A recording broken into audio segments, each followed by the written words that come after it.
I lived here as a child, and I suppose that's where my love of wildlife started, and then my parents immigrated to Australia. And it was at that point I decided that wildlife was what I was really interested in. So I did my veterinary science degree in Australia, and I worked there for a few years, and then went to the UK for a few years, just all domestic animals. And then I came to South Africa to do some postgraduate training specifically in wildlife. So the whole project was looking at how do we change their physiology by immobilizing them, by giving them these drugs. And then once you understand that, you can start saying, okay, so what are the interventions we need to put in place to reduce the risk to the animal? So not only reduce the risk to the animal, but make sure that you don't increase the risk to the people working with them. Because obviously what you don't want is an animal suddenly waking up or getting up when you have lots of people around them.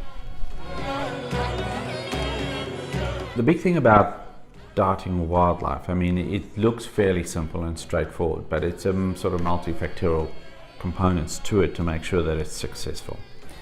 So the first thing, one, you need a drug that you can get into a dart, because dart, the volume is quite small, it's 3 mils, you know, so you have an elephant that's 6,000 kilograms, you need enough drug in 3 mils to be able to anesthetize it, immobilize it. So that's the first issue that we have to deal with. The second thing is that you have to be very careful about how you manage that animal in terms of limiting the risks to him. Once you do dart them, people often believe that they'll go to sleep within a minute or so, and it takes quite some time, 10 minutes. So you need to be able to manage that animal during that period. And by that I mean you need to keep him in a place where he's going to be safe. He's not going to get himself into trouble like falling into a river or over a cliff. And so that's why the helicopter becomes such a critical component of what we do. One is it helps us find the animals, two, it allows us to deliver the dart, and two, it allows us then to manage the animal during that period from darting to when it becomes asleep. You need the helicopter then for the dart delivery.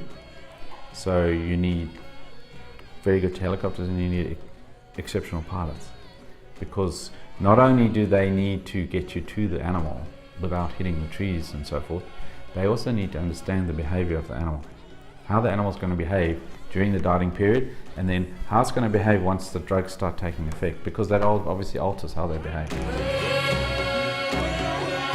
So pretty much all our work, particularly in the field, or particularly with the large mammals, is done with the air wing. We pretty well can't do it without them.